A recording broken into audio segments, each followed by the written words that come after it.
บายดี MPL 14เมลิสาเวียงสวรรค์นำเสนอแข่งเซกล่องเด้อโดยน้องรู้สึกว่าเวทีนี้เป็นเวทีอันทรงเกียรติและน้องรู้สึกว่าน้องมักฮักในผ้าไหมน้องเลยอยากลงประกวดเวทีนี้เพราะว่าเป็นเวทีที่ประกวดนางสาวผ้าไหมลาวที่ใส่ชุดผ้าไหมลาวที่อยากนำเสนอลายที่สุดแม่นลายผ้าไหมเพราะว่ามันเป็นเอกลักษณ์และแบบสื่อถึงวัฒนธรรมลาวได้ดีและเป็นเอกลักษณ์ที่แบบว่าให้ชาวโลกแบบได้รู้ถึงวัฒนธรรมของประเทศเฮาโดยน้องได้มีการเกี่ยมโตก็คือทักษะแล้วก็กิริยามารยาทแล้วก็ความงามแล้วก็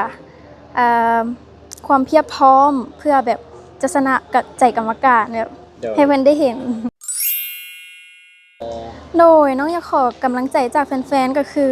ช่วยกดไลค์กดแชร์แล้วก็ช่วยโหวตให้น้องเนเด้อเพื่อให้น้องได้เข้ารอบต่อไปโดยฝากแฟนๆมาเชียร์น้องเนเด้อในมื้อพรีลิมและมื้อไฟนอล